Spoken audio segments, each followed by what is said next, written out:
For most of human history, life was dangerous, uncertain, and painfully hard. Hunger was common, infection was frequent, injury could end a life quickly, and yet the human body was shaped inside that harshness, refined by scarcity, movement, cold nights, and constant risk. Today, many of us live longer, eat more, move less, and survive threats our ancestors could not imagine. And strangely, as life becomes safer and easier, chronic disease quietly spreads. How did a body built to endure difficulty begin to weaken in comfort? For most of our existence, the human body did not wake to silence, climate control, and steady light. It woke to uncertainty. The air was colder before dawn. Hunger was never far away. Movement began early, not as exercise, but as survival. To understand why humans get sick when life gets easier, we have to return, slowly and carefully, to that beginning. The first humans did not live in comfort long enough for comfort to shape their biology. Their bodies were calibrated in a world where energy had to be earned daily. Muscles were not optional. Walking long distances was ordinary. Carrying, climbing, crouching, and lifting were woven into each day. In that environment, blood sugar rose and fell with effort. Food did not arrive predictably. Periods of eating were followed by natural pauses, sometimes forced by scarcity. Over thousands of generations, the body learned to respond to this rhythm. Hormones adjusted to fluctuation. Cells adapted to cycles of use and recovery. The immune system matured in constant contact with soil, animals, plants, and other humans. Exposure was not a choice. It was a condition of being alive. Cuts, parasites, microbes in water and food, these were common encounters. The immune system did not live in isolation. It trained continuously, responding, correcting, and remembering. In such a setting, inflammation was often brief and purposeful, activated by injury or infection, then resolved. The body expected challenge. It expected movement. It expected variation in temperature, light, and food supply. Even sleep followed the sun more closely. Artificial light did not extend the day far into the night. Darkness was longer and deeper. The nervous system learned to calm in extended darkness and to mobilize at first light. The original human environment was not healthy in a modern sense. Infant mortality was high. Infections could be fatal. Injuries could not always heal. Yet the body systems that evolved in that world were designed for acute threats, not for constant surplus. When a predator appeared, stress hormones surged and then fell. When food was scarce, metabolism shifted to preserve energy. When injury occurred, inflammation rose and then retreated. These systems were dynamic, flexible, and temporary. The key detail is that difficulty was intermittent but unavoidable. It came in waves. The body was shaped by repeated cycles of strain and recovery. Over time, genes that supported survival in scarcity were favored. The ability to store fat efficiently during times of abundance became an advantage. The capacity to mount a strong inflammatory response to infection improved short-term survival. The sensitivity of the stress response system increased alertness in dangerous settings. These traits were not flaws. They were solutions to a world where danger was immediate and resources were unstable. In that long prehistoric landscape, life was physically demanding but biologically coherent. The signals from the environment matched the expectations encoded in the body. Movement matched muscular design. Variable food intake matched metabolic flexibility. Microbial exposure matched immune development. Darkness matched circadian rhythm. When we ask why humans get sick when life gets easier, we are not comparing health in a moral sense. We are comparing environments. The early human body evolved under pressure, shaped by scarcity, exposure, and unpredictability. It did not evolve in a climate-controlled room with unlimited calories and minimal physical strain. The mismatch begins when the signals from the environment no longer resemble the conditions that formed the body in the first place. To understand illness in a comfortable world, we must first understand the world in which the human body learned what normal meant. The early human body did not simply endure difficulty, it depended on it. Effort was not an interruption to health, but part of its maintenance. When we look back toward the long stretch of time before cities, before agriculture, before permanent shelter, we see a pattern that repeats quietly: strain followed by recovery. This rhythm shaped internal systems in ways that are easy to overlook in a world where strain can be optional. Movement was rarely concentrated into short bursts. It was spread throughout the day. Walking in search of food, tracking animals, gathering plants, carrying children, shaping tools, preparing firewood. Each action required muscle contraction and energy use. The heart and lungs were engaged regularly, not to improve fitness, but to meet necessity. In that setting, circulation was not stagnant. Blood moved through active tissue. Glucose was taken up by working muscle. Insulin rose and fell in response to real demand. The metabolic system expected use. Without use, it had no clear signal for how to behave. At the same time, food was uneven. Some days offered abundance after a successful hunt or a rich harvest of seasonal fruit. Other days brought less. This variability created natural cycles of energy surplus and energy deficit. During short periods of lower intake, the body shifted towards stored fuel. Fat was mobilized. Cells increased efficiency. Repair processes that depend on energy balance were activated. These shifts were not extreme starvation, but ordinary fluctuations that signaled to the body that resources were never guaranteed. Over thousands of generations, these cycles became part of biological expectation. The immune system, too, matured within constant interaction with the surrounding world. Soil carried bacteria. Animals carried parasites. Water was not sterilized. Exposure began early in life. Children encountered microbes through touch, through shared space, through unfiltered air. The immune system learned by practice. It distinguished between harmless organisms and dangerous ones not in isolation, but through repeated contact. This training helped regulate inflammatory responses. Activation was frequent but usually resolved when the threat passed. The nervous system followed a similar pattern of activation and release. Acute stress was common. A sudden sound in the dark, a potential predator, a conflict within the group, these triggered rapid mobilization. The heart rate increased. Attention sharpened. Muscles prepared for action. Yet these moments were often brief. Once the danger ended, the body returned to baseline. Darkness signaled rest. Social closeness signaled safety. There was little prolonged mental anticipation of distant threats. Stress was physical, immediate, and usually short-lived. Even temperature played a role. Early humans experienced cold mornings and warm afternoons. Fire offered relief, but climate control was incomplete. The body adjusted through subtle metabolic changes, through brown fat activation, through shifts in circulation. Variation was normal. Constancy was rare. When we observe these elements together, movement, variable food intake, microbial exposure, intermittent stress, temperature shifts, we see a pattern of controlled instability. The body was never static. It was always responding. This responsiveness became its strength. Health, in that context, did not mean absence of hardship. It meant adaptability within hardship. The difficulty of life acted almost like a tutor, reinforcing systems that relied on challenge to remain balanced. The crucial detail is that these pressures were woven into daily existence from the beginning of our species. They were not occasional lifestyle choices. They were the environment itself. As life becomes easier, many of these signals fade. Movement decreases. Food becomes constant. Microbial exposure narrows. Stress changes form, becoming psychological and prolonged rather than acute and physical. Temperature stabilizes. Light extends into the night. The body, still shaped by ancient rhythms, continues to expect fluctuation. When fluctuation disappears, regulation may change in ways that are subtle at first. To understand sickness in a comfortable world, we must keep returning to this original pattern. A body built not for steady ease, but for responsive adaptation within ongoing challenge. If we slow down even further and look at the span of time involved, another detail becomes impossible to ignore. Anatomically, modern humans have existed for roughly 300,000 years. For more than 95% of that time, daily life followed the patterns we have just described.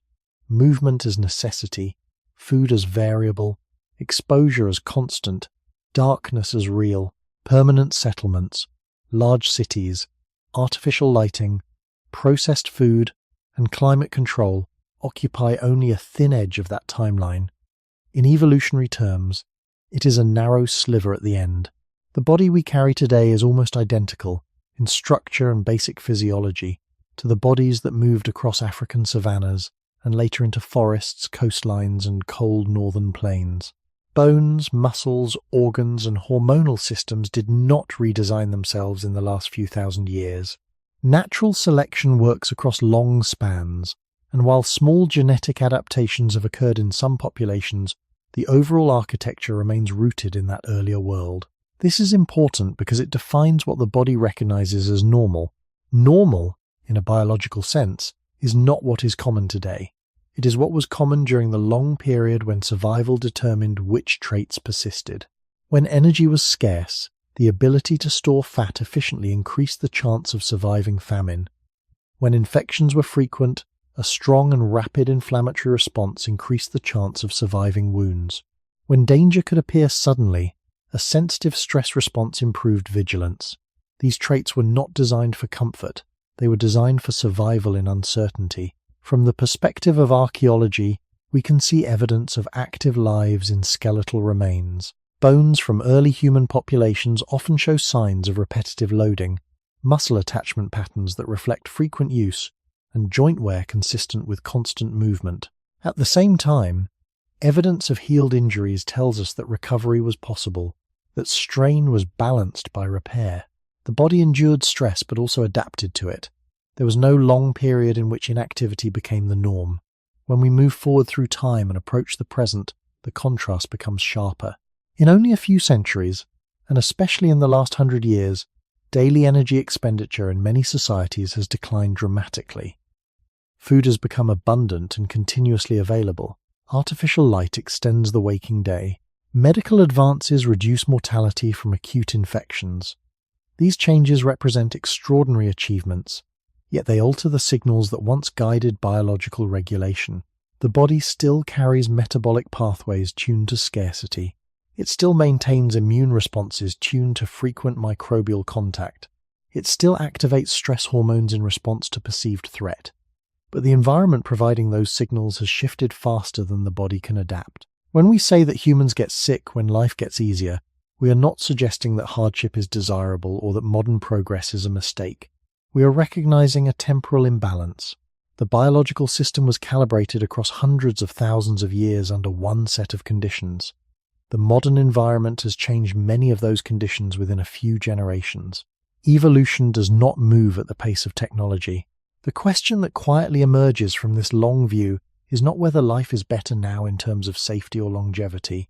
It is whether the internal expectations of the body still align with the external realities of daily life. When those two drift apart, regulation may falter in ways that are not immediately dramatic but gradually accumulate.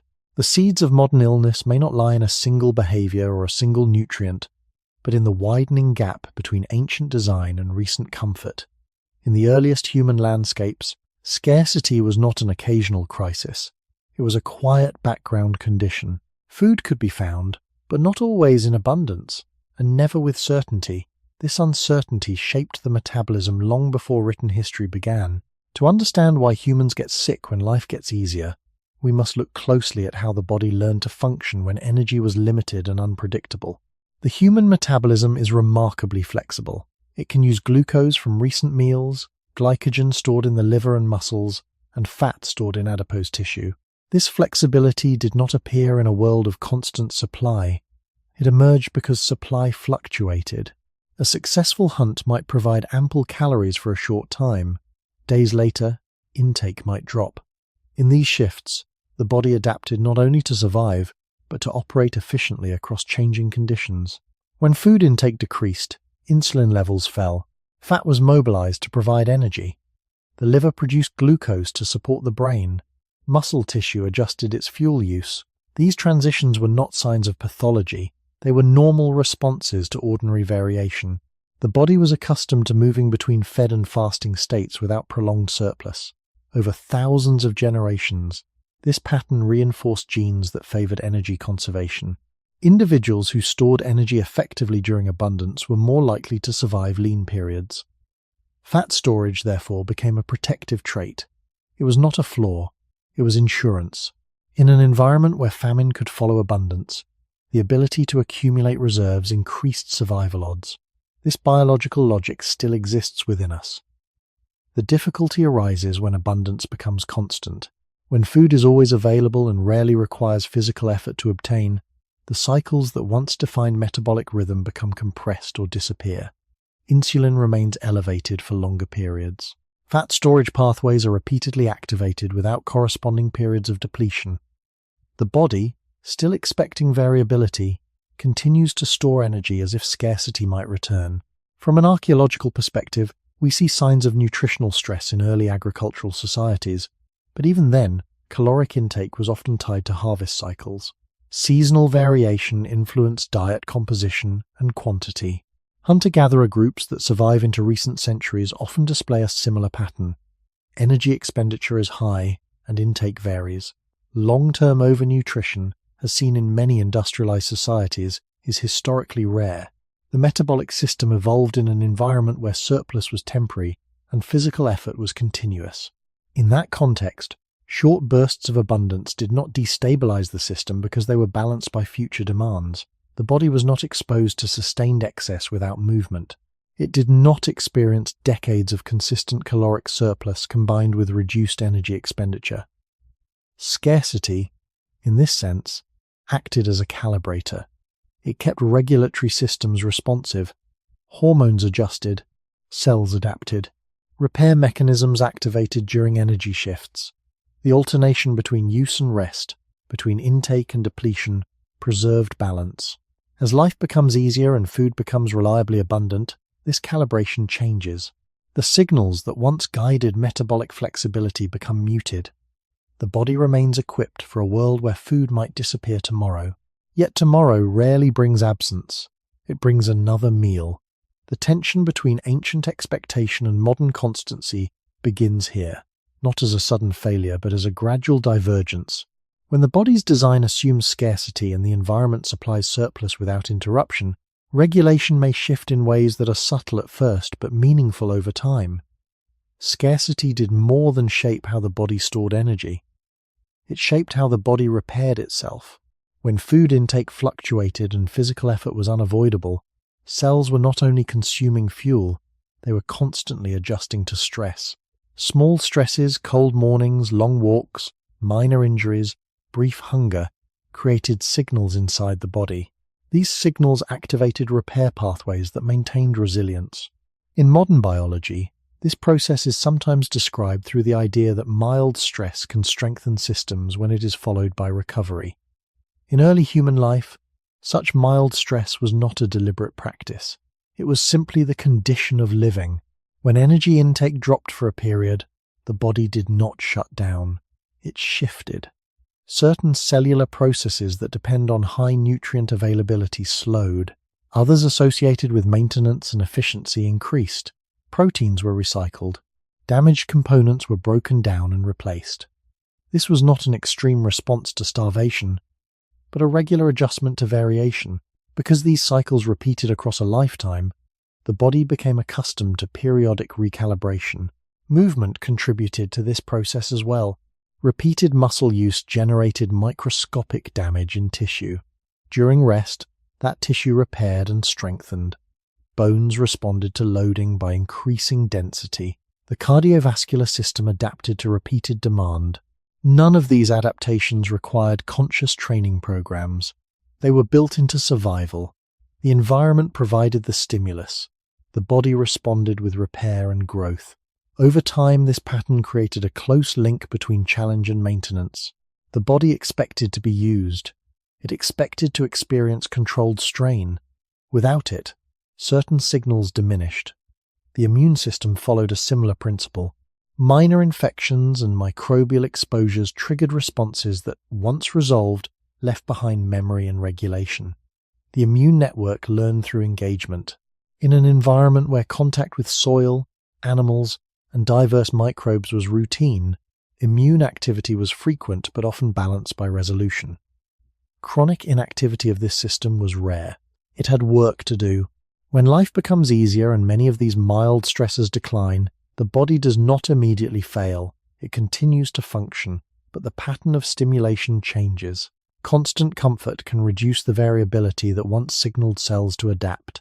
Nutrient abundance may keep certain growth pathways active for long periods. Low physical strain may reduce the mechanical signals that maintain bone and muscle. Highly controlled environments may limit microbial exposure that once shaped immune tolerance. The key is not that stress itself is healthy, but that the body evolved in the presence of manageable recurring challenges. In early human history, recovery followed strain. Nights were dark and long enough for rest. Food variability created metabolic shifts. Movement created structural adaptation. The system operated as a cycle. When we compare this to many modern routines, continuous access to food, extended sitting, artificial light at night, we see fewer natural transitions. The body still carries mechanisms designed to respond to fluctuation. When fluctuation diminishes, the signals for repair and recalibration may also change. This does not mean that comfort directly causes disease in a simple way. It means that biological systems tuned for rhythm may respond differently when rhythm becomes flat. Scarcity, in its original context, was not purely deprivation. It was a teacher that kept repair systems active. As that teacher fades, the body must interpret a quieter environment with tools shaped in a noisier past. Scarcity also shaped perception. It did not only train muscles and metabolism, it influenced how the brain evaluated the world. In early human settings, the availability of food and safety was never guaranteed for long. This uncertainty required constant awareness, but it also established a deep connection between effort and reward. Energy was acquired through movement, cooperation, patience, and skill. The brain's reward systems evolved within this framework. When effort led to food or safety, chemical signals reinforced those behaviors. Dopamine pathways did not respond to abstract achievement or endless stimulation. They responded to tangible survival outcomes. This alignment between physical exertion and reward created a balanced loop. Effort consumed energy. Success restored it. Rest followed action. Even social bonding was tied to shared struggle, hunting together, gathering together, defending together. Emotional satisfaction was embedded in survival tasks. Scarcity, therefore, structured not only the body but the rhythm of motivation. When energy intake was uncertain, the brain became sensitive to cues of opportunity. Sweetness signaled calories. Fat signaled dense energy. Novelty signaled potential resources. These sensitivities were adaptive. They guided attention toward what increased survival chances. Over time, natural selection favored individuals whose brains quickly detected and pursued high-value resources. In a world of limited access, this heightened sensitivity was beneficial. It encouraged efficient decision-making. It reinforced persistence during difficulty. However, the same neural sensitivity that once helped secure rare calories now operates in environments where those calories are abundant and engineered to stimulate desire. The reward circuits have not been redesigned. They still respond strongly to signals associated with energy and novelty. When life becomes easier and high-calorie food is continuously available without effort, the ancient link between work and reward weakens. The brain receives repeated signals of success without corresponding expenditure. This can alter patterns of behavior gradually. At the same time, scarcity influenced stress perception. In early environments, threats were concrete and immediate. A predator, an approaching storm, a rival group, these activated rapid responses that subsided once the event passed. Anticipatory worry about distant possibilities was less relevant than immediate action. The nervous system cycled between activation and rest. When the threat ended, physical exhaustion often followed, encouraging sleep and recovery. In contrast, modern environments often present abstract stressors, financial concerns, social comparison, information overload. These activate similar biological pathways but may persist without physical resolution. The brain, shaped by scarcity and acute danger, interprets signals in a world where threats are less visible yet more constant. The mismatch grows subtle but persistent. Looking back across evolutionary time, we see that scarcity structured expectation. The body expected effort before reward. It expected fluctuation before stability. It expected challenge before rest. These expectations became embedded in hormonal cycles, neural circuits, and metabolic pathways. When life grows easier and many challenges become optional or removed, the signals that once coordinated these systems change. The brain still seeks cues of value. The body still prepares for fluctuation. Yet the environment supplies continuous access and continuous stimulation. Scarcity once aligned survival, motivation, and physiology into a coherent system. When abundance becomes the norm, that coherence may shift. The question quietly emerging is not whether abundance is harmful in itself, but how systems shaped by long periods of unpredictability respond when unpredictability fades and ease becomes constant. For most of human existence, people did not live in permanent settlements. Groups moved across landscapes following seasons, animal migrations, and plant cycles. Camps were temporary. Waste dispersed naturally. Population density remained low. In this context, infectious disease behaved differently from what we recognize today. To understand why humans get sick when life gets easier, it is necessary to examine the moment when mobility slowed and settlement began. The transition to agriculture, beginning roughly 12,000 years ago in several parts of the world, marked a profound ecological shift. Instead of moving with the land, humans began to reshape it. Crops were planted in fixed fields. Animals were domesticated and kept close to human dwellings. Storage of grain allowed larger populations to survive through winter or drought. Villages formed. Over time, villages grew into towns. This change increased stability and food supply for many communities. Yet it also altered patterns of exposure, nutrition, and disease. When humans lived in small, mobile bands, infectious agents had limited opportunity to circulate continuously. A pathogen that depended on close contact might fade out if too few hosts were present. Mobility dispersed waste and reduced long-term contamination of water sources. With settlement, these dynamics shifted. Higher population density created more consistent chains of transmission. Stored food attracted rodents and insects.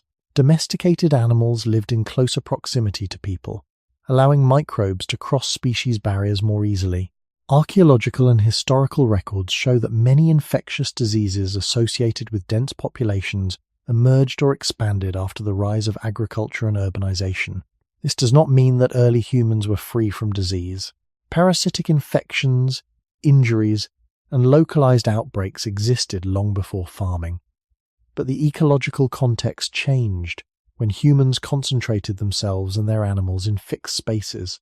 The immune system, shaped in a world of dispersed exposure, encountered new patterns. Instead of brief, localized contact, it faced repeated exposure within crowded settlements. Over generations, human populations adapted in various ways. Some genetic traits that confer resistance to certain infections became more common in specific regions. Yet these adaptations occurred gradually and unevenly. Agriculture also altered diet. Instead of diverse wild plants and animals, many communities relied heavily on a few staple crops such as wheat, rice, or maize. Skeletal evidence from early farming populations often reveals changes in stature and dental health compared to earlier hunter-gatherers. Diet became more predictable but sometimes less varied. Periodic famine still occurred when harvests failed, yet between famines caloric intake could be more stable than in mobile foraging groups. The key shift here is not simply that agriculture introduced hardship, it introduced a different type of stability. Humans began to experience longer periods of sedentary life. Work became repetitive. Fields required seasonal labor but less daily long-distance travel. Social structures grew more complex. The environment became increasingly human-made. As life grew more organized and predictable, the relationship between body and landscape transformed. This was one of the earliest large-scale moments when easier in certain dimensions, more reliable food, shelter, and community coexisted with new patterns of illness. The body, evolved in mobility and variation, entered a world of concentration and continuity. The seeds of mismatch were not yet modern, but they were visible. The question deepens. When stability increases, what new pressures quietly emerge in its place? As settlements grew larger and more permanent, another shift unfolded quietly within the body. The change was not only ecological but structural. Daily movement patterns narrowed. Instead of covering wide distances across varied terrain, many people began to work within fixed boundaries: fields, workshops, homes. Tasks were still physically demanding, yet they became repetitive. The diversity of motion that once engaged the entire musculoskeletal system gradually reduced. Archaeological evidence from skeletal remains in early agricultural societies shows changes in bone density, joint wear, and posture. Certain bones thickened in response to repetitive labor, while others displayed signs of strain linked to specific tasks. This suggests that the body was adapting not to varied, natural movement, but to concentrated, specialized effort. Specialization extended beyond physical labor. Social roles became more defined. Some individuals farmed, others crafted tools, others managed storage or trade. With specialization came social stratification. Not all members of a settlement experienced the same physical demands or nutritional access. Differences in diet and workload began to appear within the same community. Skeletal studies often reveal variation in health markers between social classes, indicating that stability did not distribute benefits evenly. From a biological perspective, the immune system also encountered new rhythms. In dense settlements, infections did not always disappear after brief outbreaks. Pathogens could circulate continuously. Children, in particular, were exposed at younger ages to a broader range of microbes within confined spaces. While this repeated exposure sometimes strengthened immunity, it also increased the burden of infectious disease. Over time, human populations developed partial resistance to certain pathogens, yet this process unfolded across generations. Meanwhile, malnutrition could weaken immune defenses, especially when diets relied heavily on a single staple crop lacking certain micronutrients. The shift to grain-based diets, though efficient for feeding large populations, often reduced dietary diversity compared to foraging patterns that included varied plant and animal sources.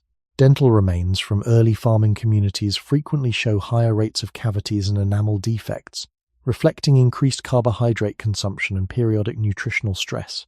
The body, which had evolved to handle fluctuating but diverse intake, now encountered sustained reliance on fewer food sources. This change did not immediately create modern chronic diseases, but it altered metabolic and immune landscapes. Another subtle transformation involved waste accumulation. In mobile groups, waste dispersed naturally across the landscape. In settlements, waste gathered near living areas unless managed deliberately. Contaminated water sources and close proximity to domesticated animals increased exposure to pathogens. These were not abstract risks, but daily realities. The environment that humans had shaped to provide stability introduced new microbial pressures.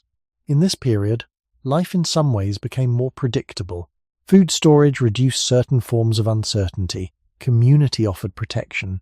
Yet the concentration of humans, animals, and waste created ecological conditions unfamiliar to a body designed for dispersed living. The ease of stable settlement carried hidden costs. It reorganized movement, diet, exposure, and social structure in ways that slowly diverged from the long evolutionary baseline. The pattern begins to take shape. Each step towards stability introduces a new configuration of challenges. The body continues to respond, but always within constraints set long before cities and farms existed. As generations passed within agricultural societies, the consequences of settlement did not remain confined to infection and nutrition. They extended into patterns of survival and population structure. When food production became more stable, even if imperfect, more children could survive infancy. Communities grew.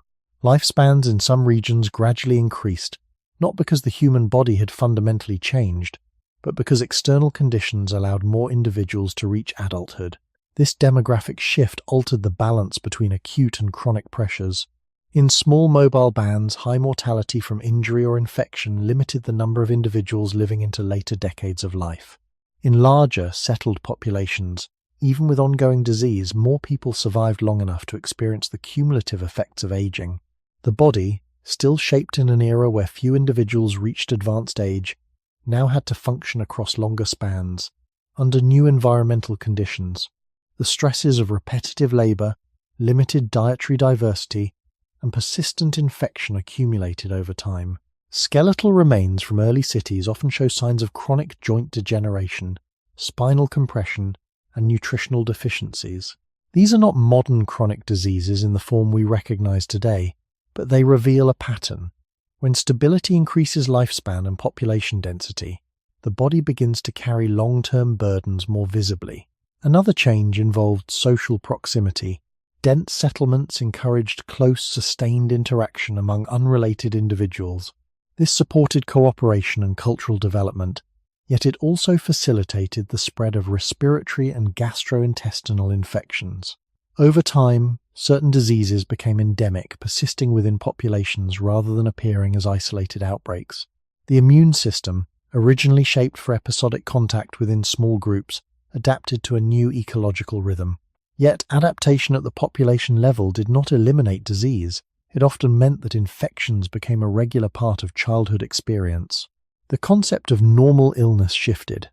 Agriculture also introduced cycles of surplus and famine on a larger scale. When harvests succeeded, stored grain supported population growth. When harvests failed, entire regions faced starvation. These boom and bust cycles created oscillations in health at the population level. During famine, malnutrition weakened immune defenses, increasing susceptibility to infection. During surplus, carbohydrate-heavy diets sometimes dominated. The metabolic system, originally calibrated for fluctuating but varied intake, encountered long stretches of dietary monotony. What becomes clear in this long historical view is that ease does not eliminate pressure. It rearranges it. Settlement reduced certain dangers, constant mobility, exposure to predators but concentrated others. Humans traded one pattern of risk for another. The body continued to operate with the same fundamental biological toolkit developed over hundreds of thousands of years. Yet the environment surrounding that toolkit had changed in scale and density. When we look across this transition, we see the early outlines of a pattern that will later intensify in industrial and post-industrial societies. Stability, predictability, and concentration alter exposure, diet, and lifespan. Each adjustment increases the distance between the original evolutionary context and the current one. The shift was gradual and uneven, but it marked a turning point. The human body entered a world increasingly shaped by its own innovations. As living conditions became more organized and, in some respects, easier, new forms of strain emerged, less visible than a predator in the dark, but persistent across years and generations. The deeper question remains: when humans redesign their environment for comfort and stability, how long can a body built for mobility and variation maintain balance within that new design? The transition from agriculture to industry unfolded slowly at first, then with accelerating force. For thousands of years, most humans lived close to the land. Even within settled societies, work remained tied to seasons, daylight, and physical effort. Then, over the course of a few centuries, and especially within the last 200 years, another transformation reshaped the human environment more rapidly than any before it. Machines began to replace muscle. Fossil fuels replaced wood and human labor. Artificial light extended the day beyond sunset. Cities expanded in size and density beyond anything previously experienced. To understand why humans get sick when life gets easier, this acceleration demands careful attention. In industrial societies, the need for constant physical movement declined for large segments of the population. Factory work could be repetitive and exhausting, yet it often involved limited ranges of motion. Later, as technology advanced further, many occupations shifted from physical labor to sedentary tasks. Sitting became common for long stretches of the day. The cardiovascular system, evolved for frequent engagement, encountered extended periods of relative inactivity. Muscles that once contracted regularly to support survival were used less often. Circulation patterns changed. Energy expenditure dropped. At the same time, food production transformed. Industrial agriculture increased yield and efficiency. Food preservation improved. Transportation networks allowed calories to travel across continents. Seasonal variation diminished. Highly processed foods, dense in energy and engineered for shelf stability, entered daily life. For the first time in human history, large populations could access inexpensive, calorie-rich food year-round without direct physical effort. The metabolic system, still tuned to scarcity and fluctuation, now faced sustained surplus. The environment became more controlled. Climate regulation reduced exposure to cold and heat. Indoor plumbing improved sanitation. Antibiotics and vaccines reduced mortality from many infectious diseases. These advances dramatically improved survival and comfort. Infant mortality declined. Life expectancy rose in many regions. Yet as infectious diseases receded in prominence within industrialized nations, chronic diseases gradually emerged as leading causes of illness and death. Conditions related to metabolism, cardiovascular function, and immune regulation became more visible. This shift did not occur overnight, nor was it uniform across the globe. It followed patterns of urbanization, industrialization, and lifestyle change. From a biological perspective, the most striking feature of this period is speed. The agricultural transition unfolded over millennia. The industrial transformation compressed major environmental changes into a few generations. Evolutionary adaptation cannot keep pace with such rapid shifts. The genes that shaped energy storage, stress response, and immune function remain largely the same as they were before factories, electricity, and processed food.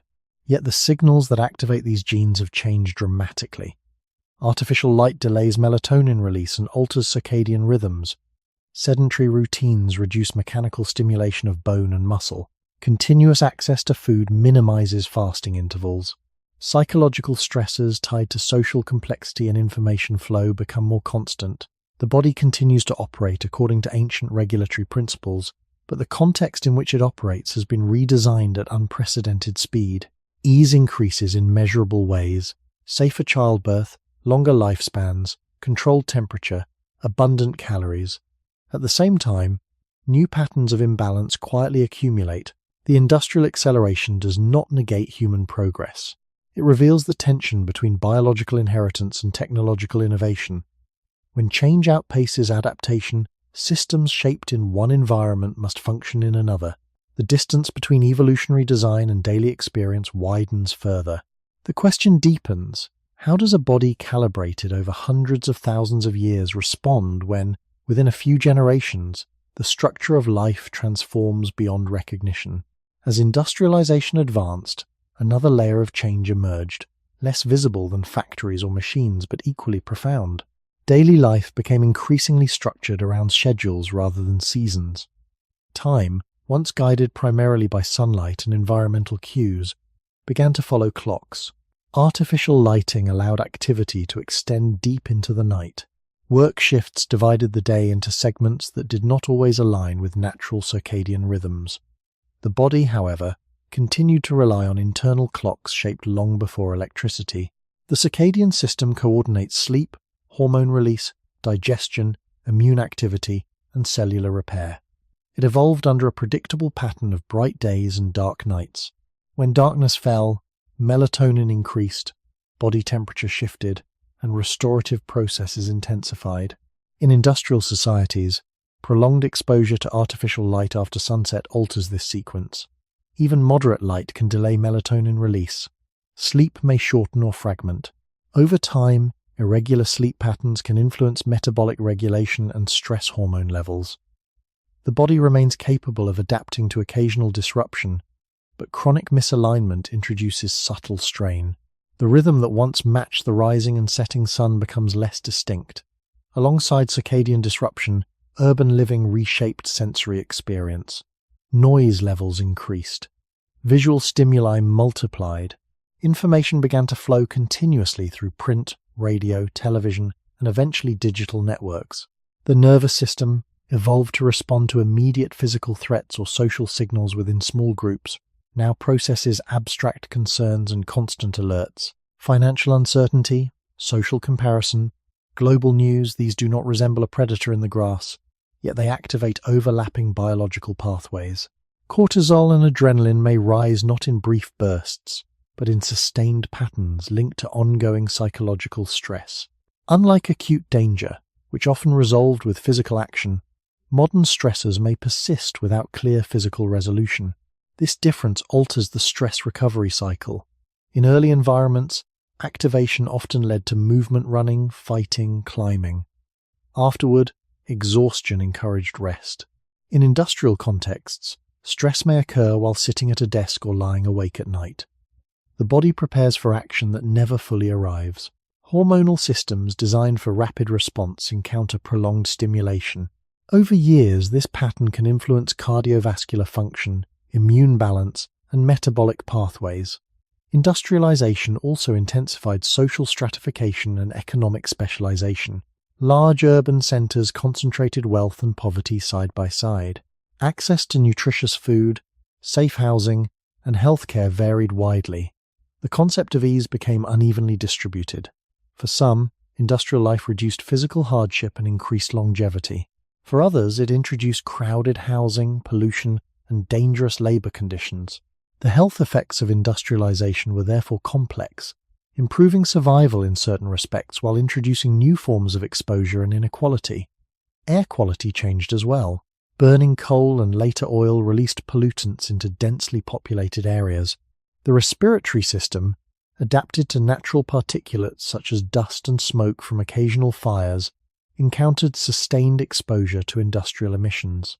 The immune system and lungs responded, but long-term exposure carried cumulative effects. When examining this period, a consistent pattern appears. Technological ease and environmental modification alter biological signals. Light extends into night. Food becomes constant. Work shifts away from varied physical activity.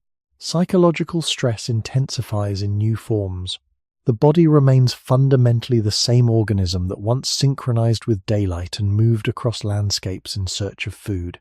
Yet it now inhabits a world of mechanical precision and constant connectivity. The tension between ancient biological rhythms and industrial schedules deepens quietly. The question remains open. As life becomes more organized and efficient, how does the internal timing system of the human body adjust, or fail to adjust, to this new architecture of time and space? As the industrial era matured into the modern technological age, another quiet transformation took place inside the human body. Medical advances dramatically reduced mortality from many acute infections.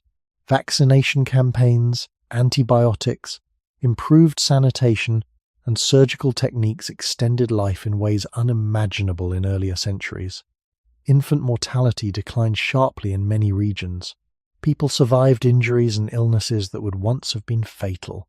From a historical perspective, this represents one of the most significant improvements in human survival.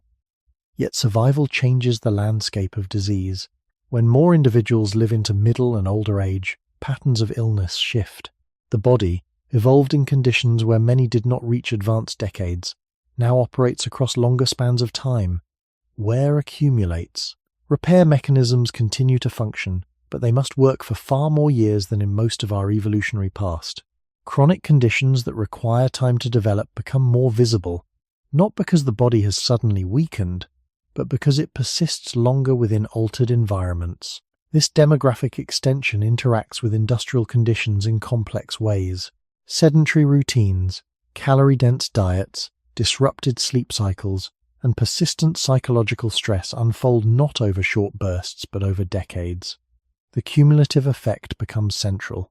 Biological systems designed for flexibility under intermittent challenge must now regulate under sustained exposure to novel conditions. For example, low-level inflammation, once a temporary response to infection or injury, may become more persistent in environments characterized by continuous metabolic surplus or chronic stress. In earlier eras, individuals susceptible to certain metabolic or cardiovascular conditions might not have lived long enough for those conditions to fully manifest. Modern medicine allows survival beyond acute crises, revealing vulnerabilities that were previously masked by shorter lifespans. The structure of mortality changes from sudden infectious events to prolonged management of chronic disease. Ease, in the form of medical protection, reduces one category of risk while making another more apparent. Urban infrastructure further intensifies this pattern. Clean water systems reduce waterborne disease. Refrigeration preserves food. Transportation systems ensure supply chains. These achievements reduce immediate threats, yet they also support constant caloric access and reduced physical necessity. The protective environment becomes so stable that biological systems once shaped by variability now operate under near-continuous uniformity. The body is shielded from certain dangers while remaining exposed to others that emerge gradually: excess energy intake, limited movement, sustained stress signaling. Importantly, none of this suggests that industrial or medical progress is inherently harmful. The gains in survival and quality of life are profound. The tension arises from temporal scale. Evolution shaped the human organism across hundreds of thousands of years within one ecological context. Industrial transformation and medical advancement altered that context within a few generations. The internal architecture, metabolic pathways, immune regulation, stress responses remains largely consistent with ancient design. The external environment has shifted dramatically. As the modern age stabilizes many external threats, the pattern of illness reconfigures, acute dangers recede, chronic imbalances become more visible. The body does not fail suddenly under comfort. It adjusts gradually, revealing the limits of systems built for a different tempo of challenge. The essential question lingers without accusation or nostalgia. When protection extends life and reduces immediate hardship, how does a body calibrated for intermittent strain navigate decades of relative stability and continuous exposure to abundance? For most of human history, the immune system developed in constant dialogue with the surrounding world. Soil, animals, untreated water, shared sleeping spaces, and close physical contact created a microbial environment far more diverse than what many people experience today. This exposure was not always benign. Infections could be severe. Parasites were common. Yet from infancy onward, the immune system learned through repeated encounters. It distinguished over time between threats that required strong responses and organisms that could be tolerated. To understand why humans get sick when life gets easier, we must look carefully at what happens when this early training ground changes. The immune system is not a single organ, but a network of cells and signals distributed throughout the body.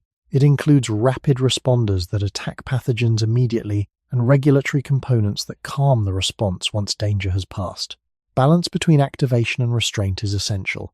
In early human environments, frequent microbial contact stimulated both sides of this system.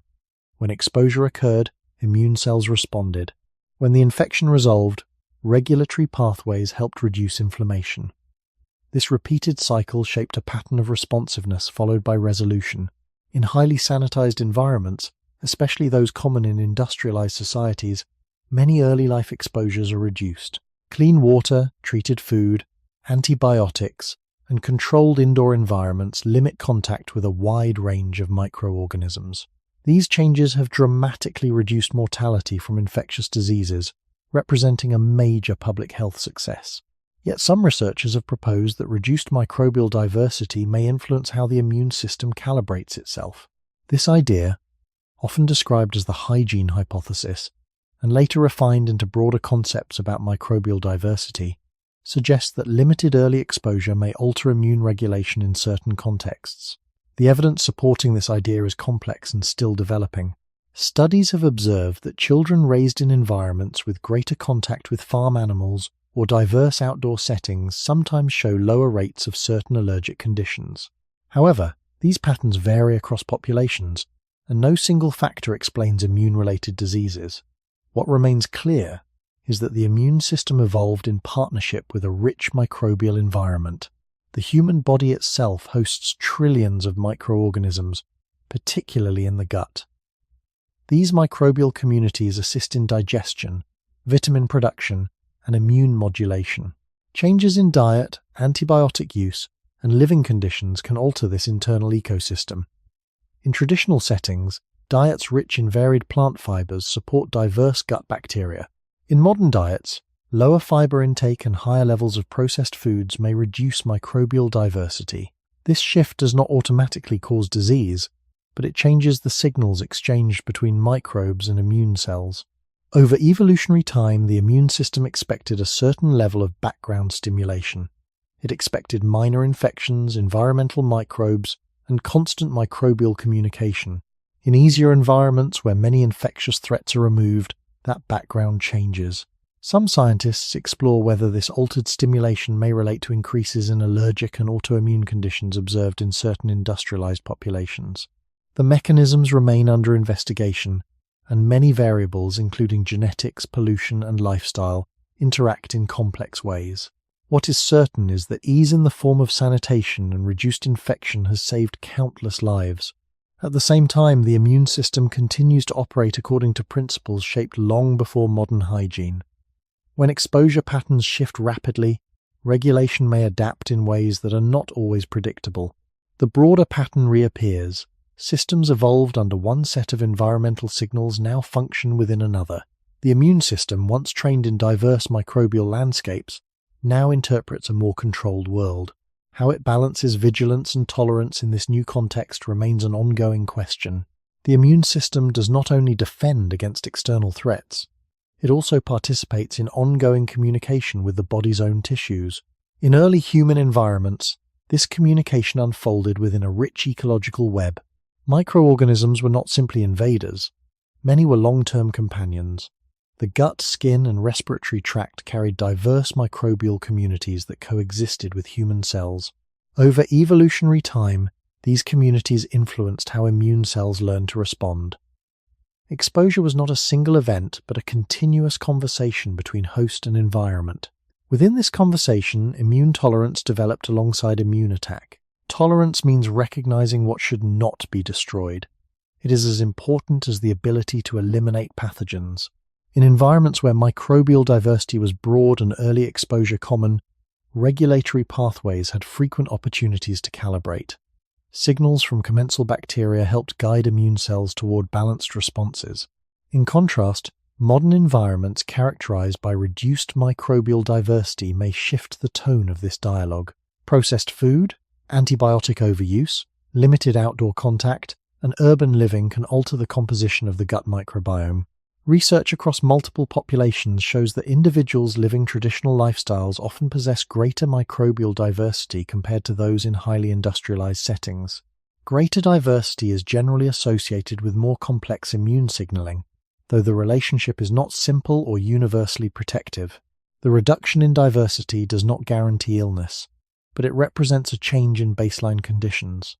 When microbial signals decrease or become less varied, immune regulation may respond differently.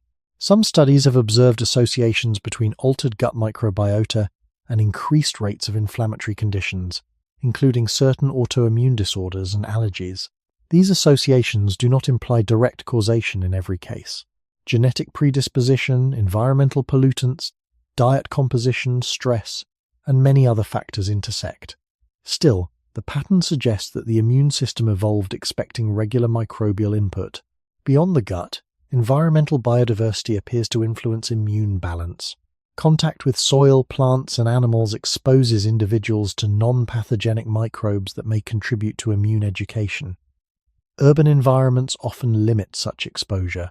Green spaces vary widely in microbial composition compared to natural ecosystems. The body, designed in landscapes filled with microbial signals, now inhabits spaces where those signals may be filtered or reduced. Another layer involves early childhood development. The first years of life represent a critical period for immune training. Mode of birth, breastfeeding, antibiotic exposure, and household environment all shape the initial microbial communities that colonize the infant gut.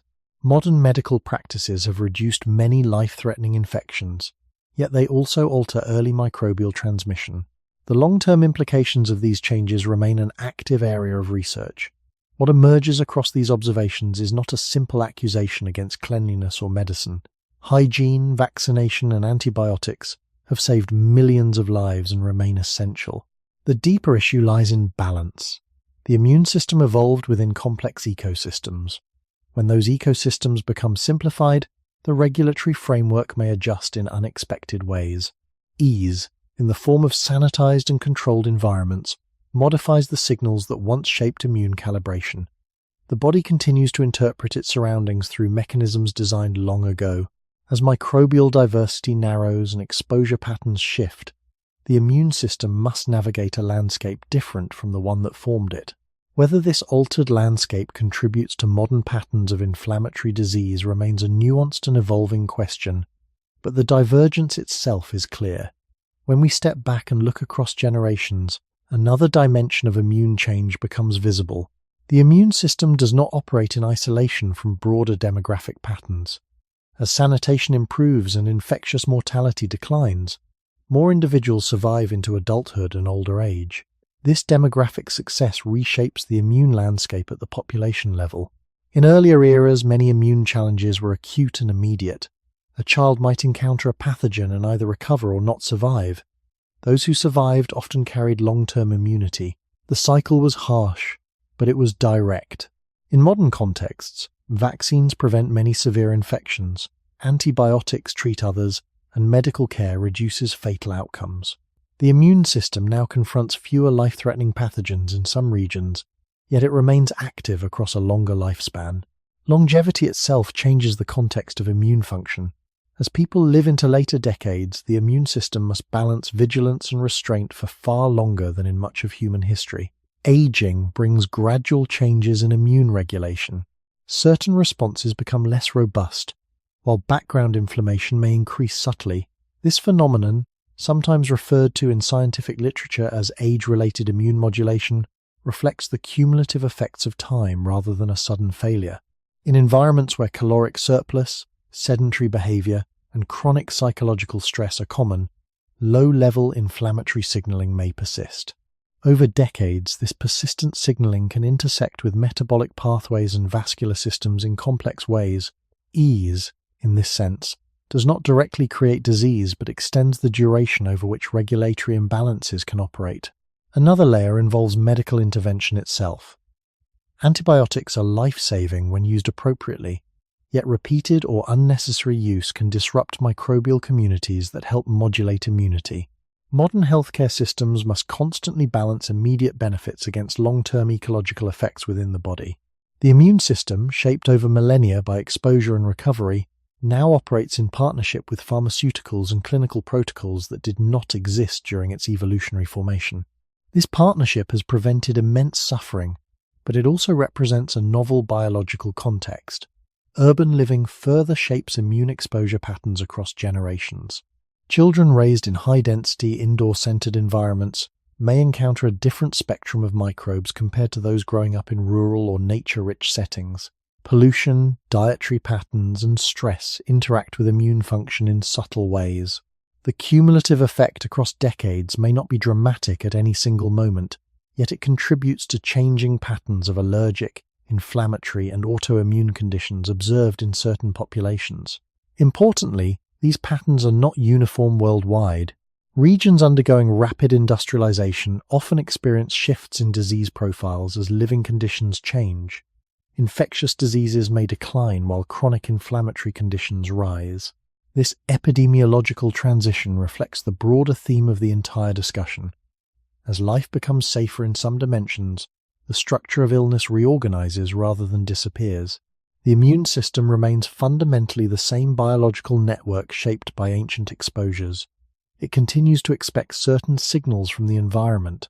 When those signals change through sanitation, altered microbial diversity, extended lifespan, and medical intervention, the regulatory balance adjusts. The outcome is rarely immediate collapse. It is gradual recalibration within a new ecological framework. The deeper question lingers gently beneath the surface. If the immune system evolved through constant negotiation with a diverse and unpredictable world, how does it reinterpret safety, cleanliness, and longevity when those qualities become the dominant features of daily life? Energy, in the evolutionary landscape of early humans, was never abstract. It was immediate and embodied. Calories were gathered, hunted, dug from the ground, or carried over distance. Every unit of energy consumed required physical effort. This direct link between effort and intake shaped the metabolic system in precise ways.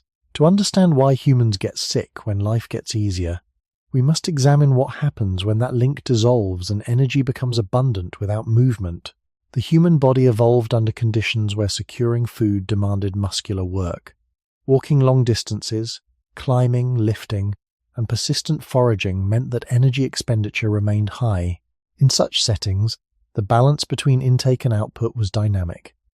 When intake exceeded expenditure briefly, fat was stored as insurance against future scarcity. When intake dropped, stored fat was mobilized. Insulin, The hormone responsible for regulating blood glucose and promoting energy storage rose and fell in response to actual need. This oscillation was not a flaw, it was a finely tuned adaptation. The capacity to store fat efficiently was one of the most important survival traits in unpredictable environments. In periods of famine, individuals with greater fat reserves had a better chance of survival. Over many generations, genes that favored efficient storage persisted. This biological inheritance remains with us. The difficulty arises when environmental conditions change more rapidly than genetic adaptation. In industrial and post-industrial societies, calorie-dense foods are widely accessible. Many occupations no longer require sustained physical exertion. Transportation reduces the need for walking. Energy intake can exceed expenditure, not briefly, but chronically. The metabolic system, still designed for fluctuation, continues to respond as if scarcity might return. Insulin promotes storage. Adipose tissue expands. Signals that once served as short-term adjustments become persistent patterns. From a physiological perspective, the body does not immediately recognize chronic surplus as abnormal. It interprets repeated intake as preparation for potential deprivation. Yet deprivation rarely follows. Instead, meals arrive regularly, often rich in refined carbohydrates and fats that are quickly absorbed. Blood glucose levels rise more frequently. Insulin remains elevated for longer durations. Over time, tissues may become less responsive to insulin signals, a condition described in medical literature as insulin resistance. This development does not represent a sudden malfunction. It reflects prolonged exposure to signals that, in ancestral contexts, were transient. Excess energy also influences other systems. Adipose tissue is not inert storage. It secretes hormones and inflammatory mediators. In small amounts, these signals help regulate energy balance. In larger amounts, sustained over years, they may contribute to low-grade inflammation. The immune and metabolic systems intersect here, illustrating how energy surplus can ripple through multiple pathways. The shift from energy scarcity to persistent abundance represents one of the most profound environmental changes in human history. For hundreds of thousands of years, the metabolic system evolved under pressure to conserve and adapt to fluctuation. Within a few generations, many populations now experience sustained surplus combined with reduced physical necessity. The body continues to operate according to ancient logic. It stores when signaled. It prepares for famine that rarely comes. The tension between evolutionary expectation and modern constancy becomes especially visible in this domain of energy balance. The question deepens gently. If a system evolved to survive cycles of feast and famine, how does it respond when feast becomes the norm and famine disappears from daily life? In early human environments, energy storage was rarely separated from movement. The same muscles that hunted, gathered, carried, and built also acted as major regulators of glucose and fat metabolism. When muscles contract, they draw glucose from the bloodstream independently of insulin. In a landscape where walking and lifting were daily necessities, skeletal muscle served as a powerful stabilizer of blood sugar. After a meal, glucose was quickly used or stored in muscle tissue that would soon be called upon again. The metabolic system operated in coordination with physical demand. In modern settings, this coordination often weakens. Extended sitting reduces the frequency of muscle contraction. Even when total calorie intake remains similar, lower physical activity changes how the body handles energy. Glucose may circulate longer before being used. Insulin must work harder to signal uptake into tissues. Over time, reduced muscle engagement can contribute to decreased insulin sensitivity. This process is gradual. It unfolds across months and years rather than days. The body does not abruptly fail. It adapts to lower demand by altering signaling thresholds. Muscle tissue itself responds to use and disuse. In physically active populations, muscle mass remains relatively stable across adulthood. In sedentary contexts, muscle mass can decline earlier and more rapidly, a process influenced by both activity level and age. As muscle mass decreases, one of the body's primary sites for glucose disposal diminishes. This shifts more of the regulatory burden to other tissues, including the liver and adipose tissue. The liver, which once alternated between storing and releasing glucose based on fluctuating intake and effort, may now face continuous signals of abundance. In ancestral settings, fasting intervals allowed liver glycogen stores to empty and refill in cycles.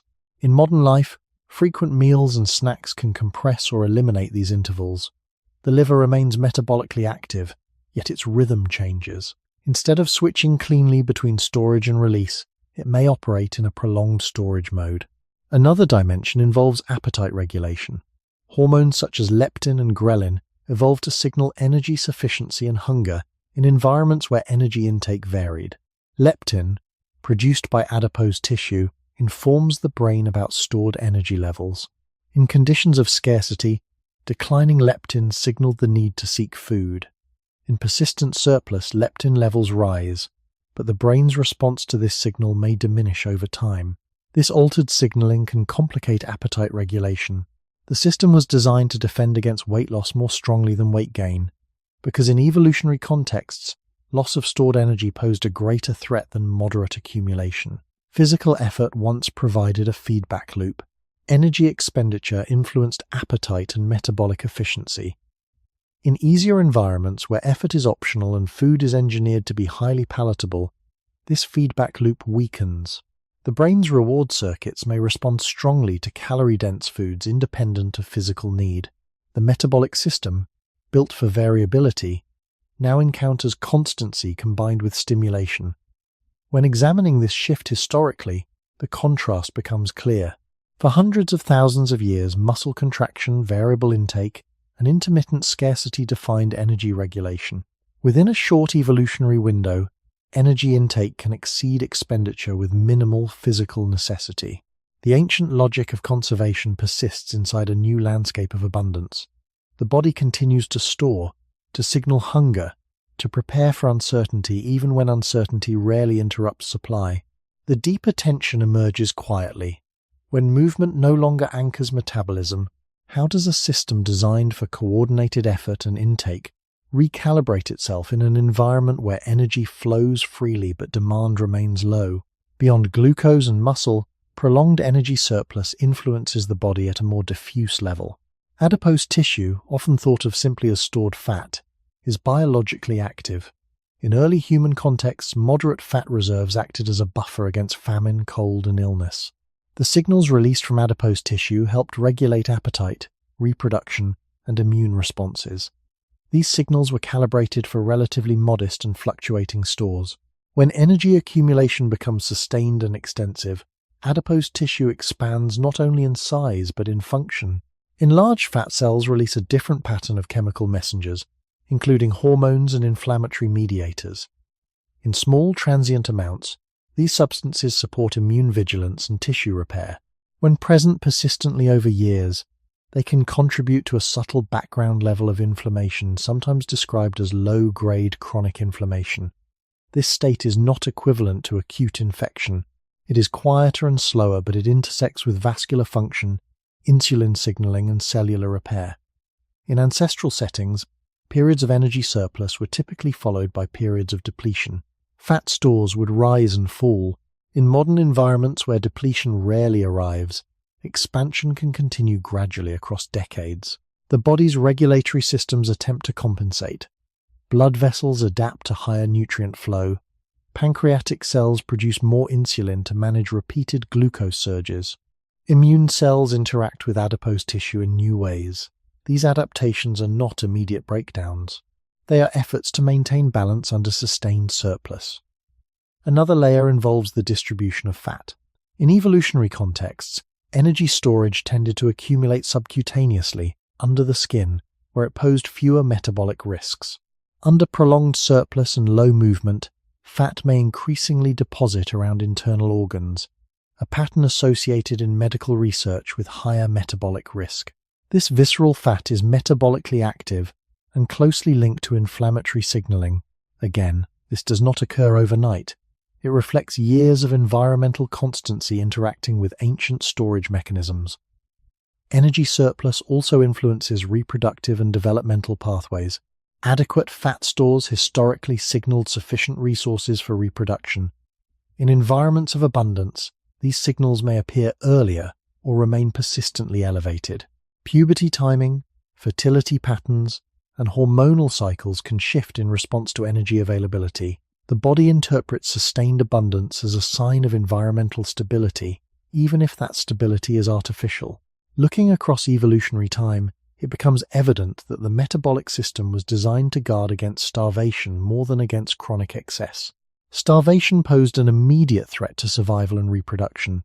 Chronic excess, in the absence of mobility and fluctuation, rarely existed at scale. Thus, protective mechanisms against famine are robust and deeply ingrained. Mechanisms to defend against long-term overnutrition are comparatively less emphasized. The body continues to execute its ancient program: store when signaled, prepare for scarcity, maintain vigilance. Yet in a context where scarcity does not return, the protective strategy can create new forms of strain. The pattern is consistent with earlier transitions we have observed: ease, alters, signal, patterns. Signals guide regulation. Regulation shifts gradually in response.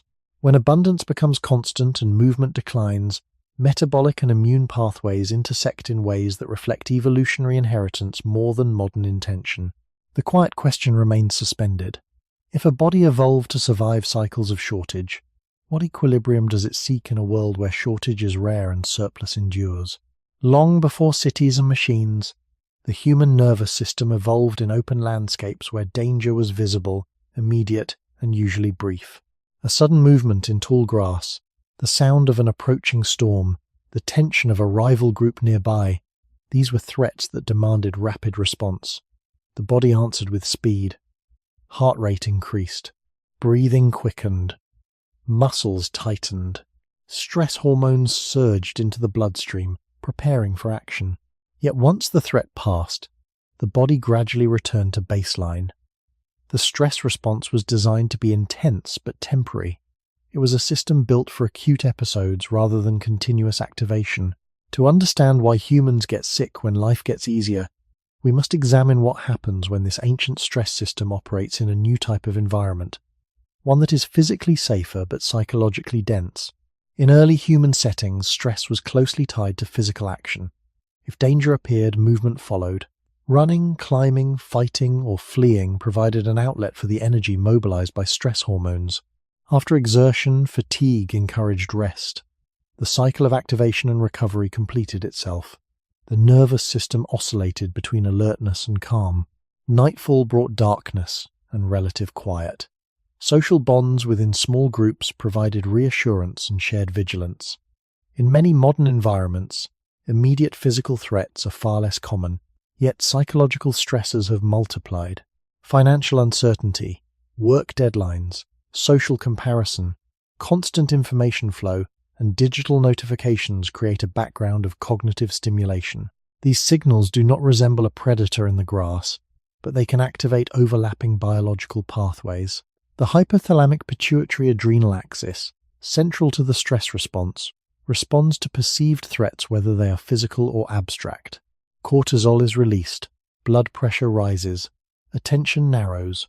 The difference lies in duration and resolution. Modern stressors often lack a clear endpoint. A message unanswered, a news headline, a long-term financial concern, these can linger for days or weeks. Physical action may not accompany them. The body prepares for exertion that does not occur.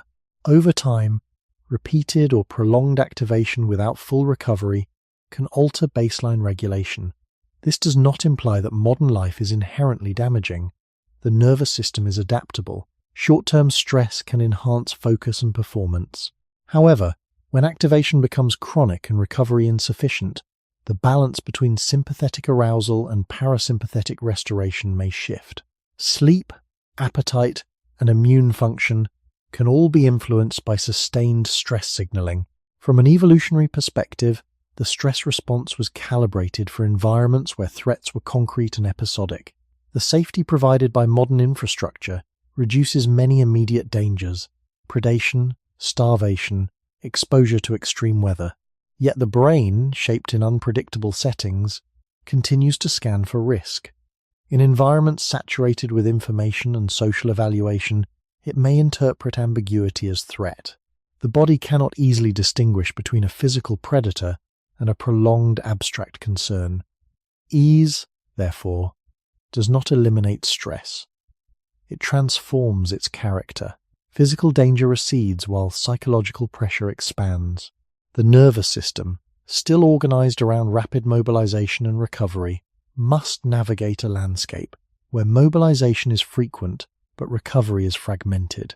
The question gently returns: if the stress system evolved for short bursts of survival-driven urgency, how does it adapt when urgency becomes a background condition rather than an exception?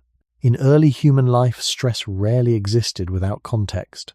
It was embedded within physical reality. A predator approached, a storm gathered, a conflict erupted. The body responded with precision because the threat was tangible. Once resolved, the environment itself signaled safety. Silence returned. Darkness deepened. Companions gathered close. These sensory cues, stillness, warmth, shared presence, helped deactivate the stress response. The nervous system was guided not only by danger but by unmistakable signals of relief. In many modern settings, these sensory transitions are less distinct. Artificial light extends activity into hours once reserved for rest. Digital devices emit a steady stream of information regardless of time or location. Social interaction can occur continuously through screens, dissolving clear boundaries between work, community, and solitude. The nervous system, shaped in cycles of daylight and darkness, movement and stillness, now receives mixed signals. Evening may resemble day in brightness. Work may extend into spaces once associated with recovery. The cues that once marked the end of stress are blurred. Sleep is particularly sensitive to this shift. The circadian system coordinates hormonal patterns that prepare the body for rest. In ancestral environments, the absence of artificial light and the physical fatigue of daily movement encourage deeper sleep cycles. Modern lighting and prolonged mental engagement can delay the onset of sleep and reduce its quality. When sleep shortens or fragments, cortisol regulation may shift. The body becomes more reactive to stressors. Appetite hormones can fluctuate. Immune responses may alter. The effects are gradual, but they accumulate over years. Another element involves social scale. Early human groups were small and stable. Individuals typically interacted with a limited number of familiar faces. Social evaluation occurred within close-knit communities where reputation and cooperation were visible and immediate. In contemporary societies, social exposure extends far beyond local groups. Through media and digital networks, individuals compare themselves to vast numbers of others. Social approval and criticism can arrive instantly and from distant sources. The brain's social circuitry, evolved for intimate groups, now processes signals from far larger audiences. This expansion can amplify perceived social stress. The body's stress pathways do not differentiate sharply between a critical comment from a nearby group member and widespread digital scrutiny. Both can activate similar biological responses. Over time, repeated social evaluation may contribute to persistent low-level arousal. Physical safety does not fully translate into neurological calm. Even in secure environments, the mind may remain vigilant. In early landscapes, vigilance often had a clear focus. A sound in the bushes required attention. In modern contexts, vigilance can become diffuse. The mind scans emails, headlines, and social signals without a clear endpoint. The nervous system remains engaged, but without the physical resolution that once followed activation. This shift does not imply that modern life is uniformly harmful. It reflects a change in signal clarity. The body evolved to move between unmistakable states of alertness and rest. When those states blend into one another, regulation becomes more complex. Ease in terms of physical safety coexists with cognitive stimulation that rarely ceases. The deeper pattern echoes earlier themes. Biological systems calibrated for rhythmic fluctuation encounter environments where fluctuation flattens or extends. If recovery cues grow faint while stimulation remains constant, how does the stress response recalibrate across decades of modern living? When stress becomes less tied to immediate physical threat and more connected to ongoing mental interpretation, its physiological pattern can subtly change. In ancestral settings, stress responses were often synchronized with action. Muscles contracted. Energy was expended. After the event, exhaustion signaled the nervous system to shift toward recovery. In modern contexts, stress may arise while the body remains physically still. A person can experience heightened alertness while sitting in a chair, staring at a screen, or lying awake at night. The biological signals are familiar elevated heart rate, cortisol release, increased glucose availability, but the outlet for those signals is limited. Over time, this mismatch between activation and movement may influence how stress hormones circulate. Cortisol follows a daily rhythm, rising in the morning and declining toward evening. Persistent psychological stress, irregular sleep, and late-night light exposure can flatten or shift this rhythm. When cortisol remains elevated beyond its intended window, it can interact with metabolic pathways, influencing appetite and fat storage. The same hormone that once mobilized energy for a brief escape may now contribute to sustained metabolic signaling in the absence of physical exertion. The immune system also responds to stress hormones. Short bursts of stress can temporarily enhance certain immune functions. Chronic elevation, however, may dysregulate inflammatory responses. The boundary between nervous and immune systems becomes less distinct. Signals originally meant to coordinate rapid defense now circulate within a context of prolonged anticipation. In early human environments, anticipation usually concerned near-term events, weather shifts, migration decisions, immediate social tension. In modern life, anticipation can extend far into the future. Financial planning, career uncertainty, global events, and personal comparison create cognitive projections that stretch months or years ahead. The brain's capacity for foresight and adaptive strength interacts with a stress system not originally designed for extended abstract forecasting. The body responds to imagined scenarios in ways similar to immediate threats. This prolonged cognitive engagement may maintain subtle physiological arousal. Social isolation can compound this effect. Although urban environments are densely populated, individuals may experience less consistent face-to-face bonding than in small ancestral groups. Social support historically played a role in buffering stress responses. Shared vigilance reduced individual burden. In fragmented communities, stress may be carried more privately. The nervous system, lacking clear signals of collective safety, may remain more reactive.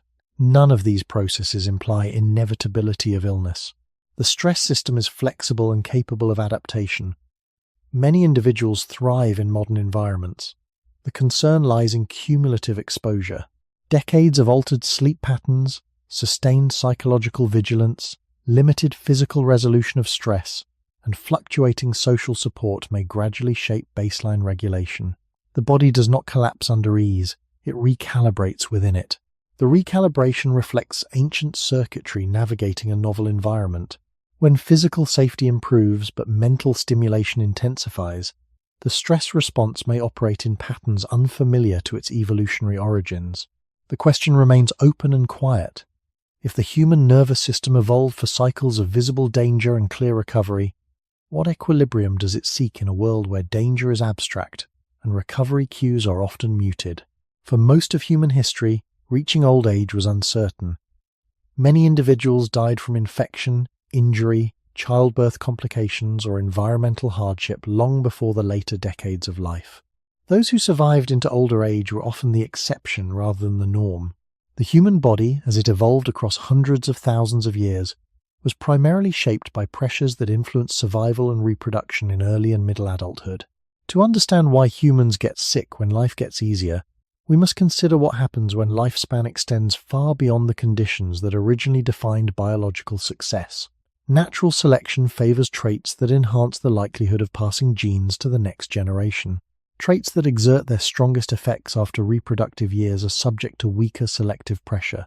This does not mean the body was designed to fail in later life, but it does mean that many maintenance processes were optimized for earlier stages of survival. In ancestral settings, the average lifespan was shorter, though it varied widely. Some individuals lived into their 60s or beyond, yet the proportion of the population reaching advanced age was smaller than in many modern societies. With improvements in sanitation, nutrition, and medical care, life expectancy has increased dramatically in numerous regions.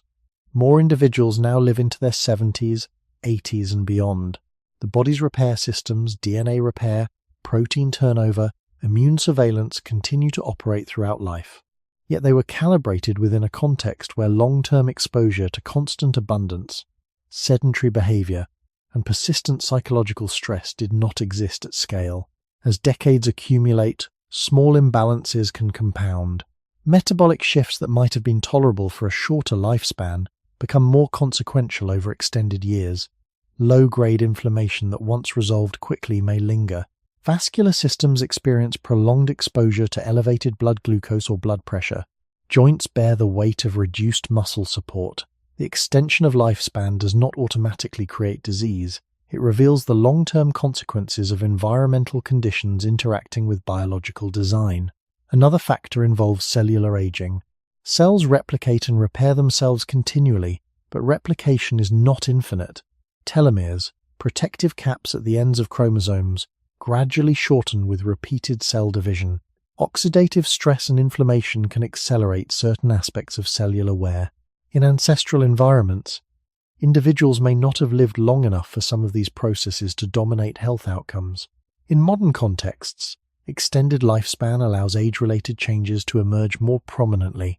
Ease, in the form of reduced early mortality, shifts the burden of disease toward later decades. Chronic conditions associated with aging cardiovascular disease, certain cancers, neurodegenerative disorders become more visible not because the body has changed fundamentally, but because it endures longer within altered environments. The interaction between longevity and modern lifestyle deepens the mismatch discussed throughout this exploration. The body was shaped under pressures of survival and reproduction in unpredictable landscapes. It now operates across extended decades within stable, calorie-rich, technologically dense settings. The biological systems that once balanced acute threats must now maintain equilibrium over prolonged time spans. The question emerges gently. When human life extends far beyond the evolutionary horizon that shaped its design, how do ancient repair mechanisms cope with decades of relative ease and environmental constancy? As lifespan extends, the body is asked to perform a task that was comparatively rare across much of human evolution, maintaining internal balance across many decades of environmental constancy. In early landscapes, survival into older age certainly occurred, but it unfolded within a rhythm of physical movement, variable diet, and intermittent hardship. Aging did not happen in climate-controlled rooms with continuous caloric supply and minimal muscular demand. It occurred in bodies that were used daily and in environments that required constant adaptation. When aging unfolds in a modern context of relative ease, its expression may change. Over time, tissues accumulate small injuries, proteins misfold, cells experience oxidative stress. Under conditions of regular physical activity and dietary variability, many of these changes are met with repair signals. Exercise stimulates mitochondrial renewal. Fasting intervals can influence metabolic pathways related to cellular maintenance. Sleep aligned with natural light-dark cycles supports hormone regulation. When these stimuli decline, the signals that coordinate repair may also shift. The result is not immediate dysfunction but gradual alteration in resilience. Aging becomes not only a matter of years lived, but of environmental input across those years. Another element concerns muscle and bone. In ancestral settings, daily life demanded loading of the skeleton. Carrying weight, walking on uneven ground, and lifting objects stimulated bone remodeling. Muscle contractions provided continuous mechanical feedback. In later life, this feedback helped maintain strength and balance. In sedentary environments, especially as individuals age, muscle mass can decline more rapidly. Bone density may decrease in the absence of regular loading. These changes increase vulnerability to frailty and injury. The body, designed for persistent engagement with gravity and terrain, adapts to reduced demand by conserving resources. Yet this conservation can reduce reserve capacity in advanced age. Metabolic changes also intersect with aging. Insulin sensitivity often declines gradually over time. In contexts of caloric surplus and reduced movement, this decline may accelerate. The same hormonal systems that once shifted flexibly between feast and famine now operate within steady abundance. Over decades, repeated exposure to elevated glucose and insulin can influence vascular integrity and organ function.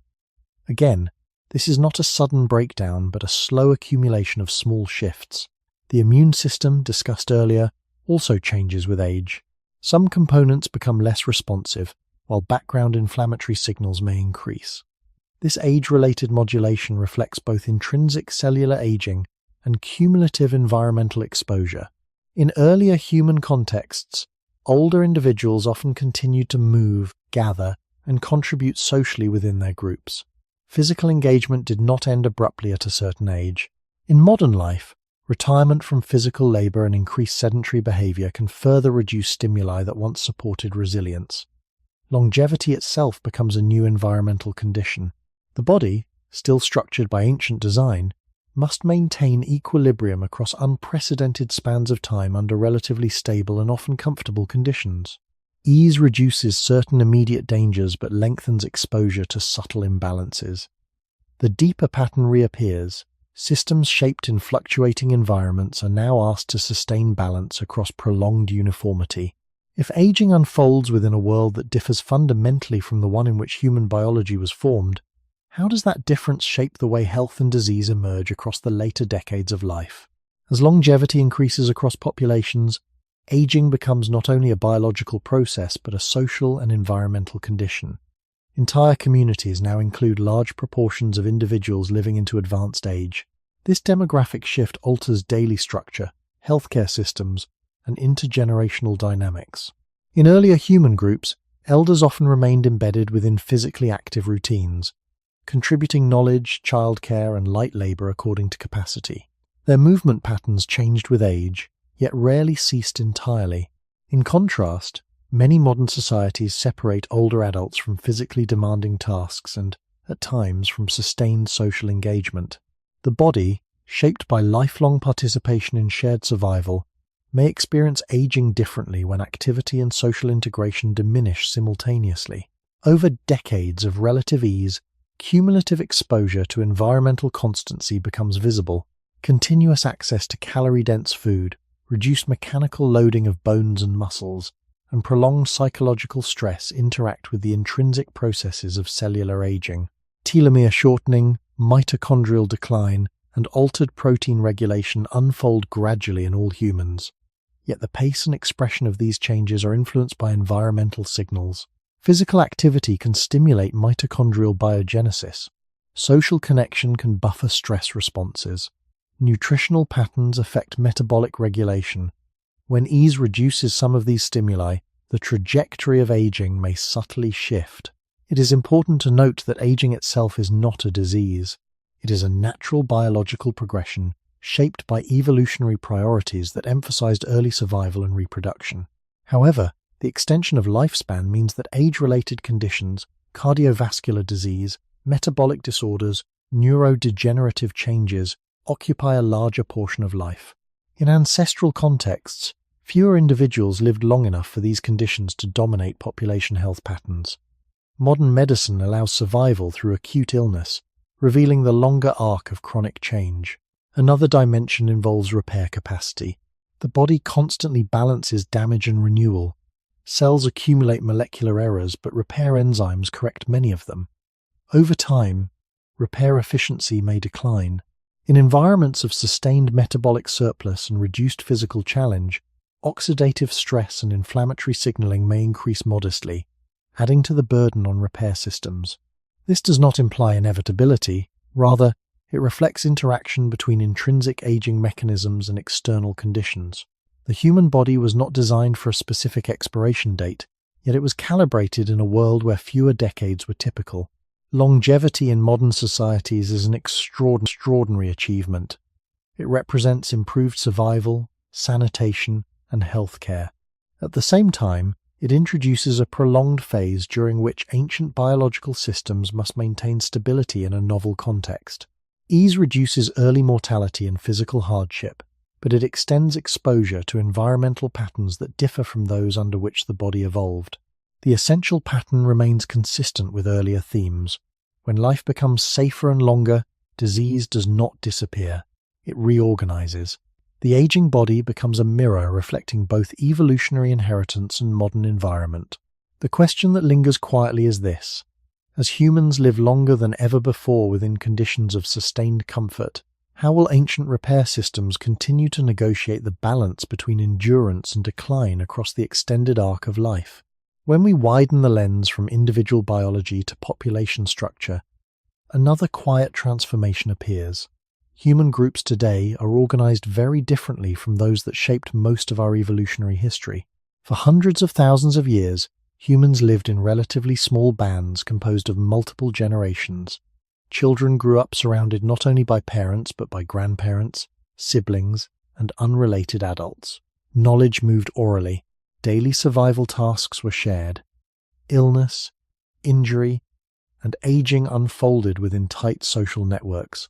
To understand why humans get sick when life gets easier, we must consider how these structural shifts in population and social organization influence health across generations. In early human settings, population density was low, groups were mobile, resource distribution limited size. Social roles were flexible. Cooperation was essential because survival depended on shared effort. This structure influenced stress regulation, childcare, and even metabolic patterns. Infants were often carried, breastfed for extended periods, and exposed to constant human contact. Social buffering reduced individual stress load. When danger appeared, vigilance was collective rather than solitary. In modern societies, population density is paradoxical. Cities hold millions of individuals, yet social networks can be fragmented. Families are smaller. Many households include only 1 or 2 generations. Urban life may reduce daily contact with extended kin. The structure of care changes. Elderly individuals may live separately from younger generations. Children may spend large portions of their day in institutional settings. These arrangements are not inherently harmful, but they represent a shift from ancestral patterns. Social connection influences physiology. Studies in psychology and public health have repeatedly observed associations between social isolation and increased risk of various health outcomes, including cardiovascular disease and depression. The mechanisms are complex and involve stress hormones, inflammatory signaling, and behavioral factors. In small ancestral groups, social bonds were reinforced by shared labor and proximity. Modern social structures, shaped by mobility and economic specialization, sometimes weaken continuous physical presence. Digital communication can maintain connection across distance, yet it does not fully replicate embodied interaction. Demographic transition also alters reproductive patterns. In many industrialized societies, families have fewer children. Age at first, childbirth increases. Lifespan extends. As a result, population pyramids invert. A larger proportion of individuals are older. This shift influences healthcare demands and disease prevalence.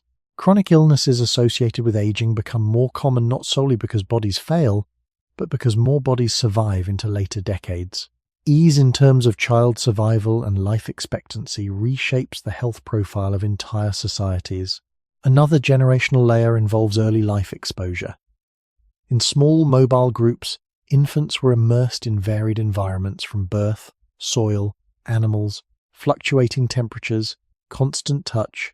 In modern contexts, early life may be more controlled and sanitized. Educational systems and indoor lifestyles structure childhood differently.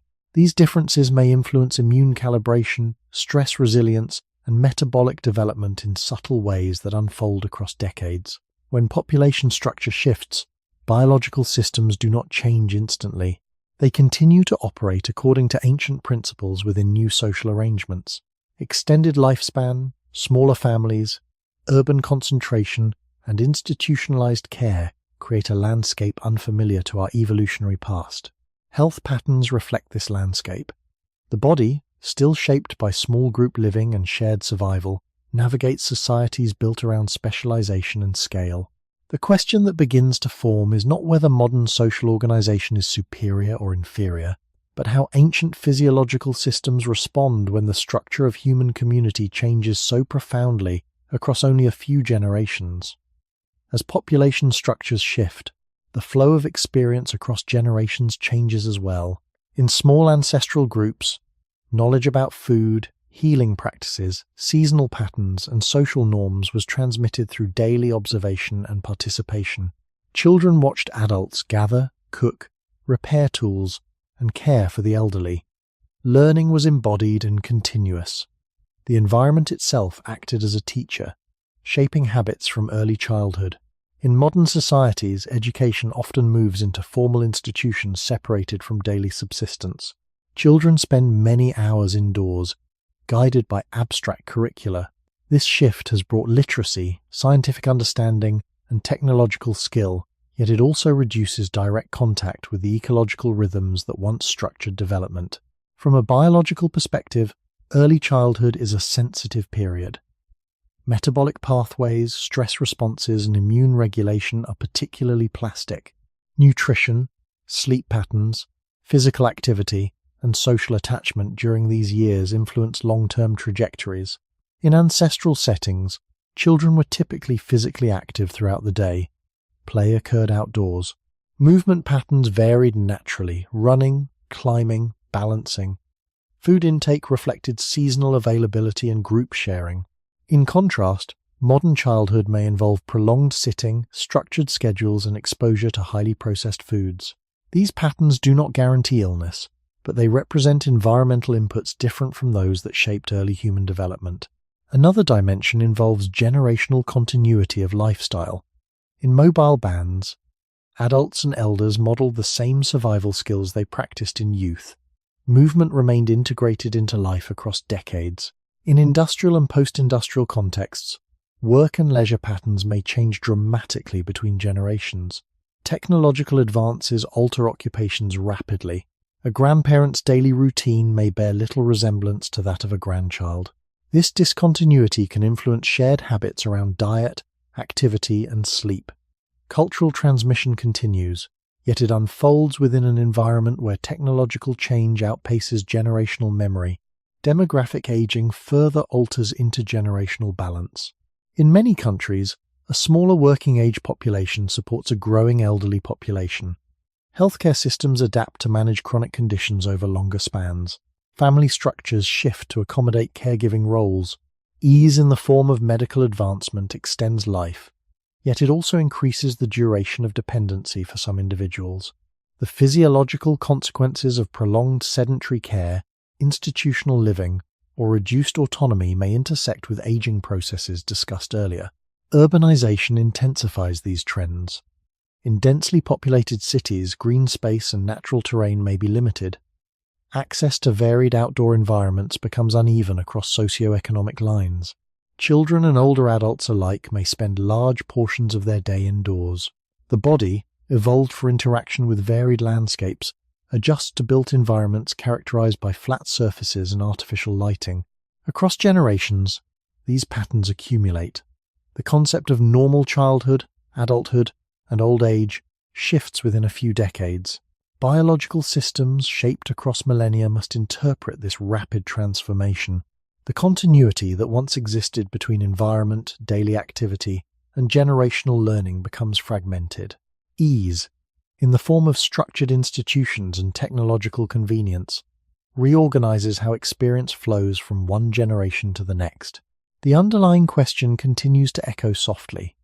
When human development unfolds within environments that differ fundamentally from those that shaped our species, how do these differences influence health patterns not just within individuals, but across entire generations?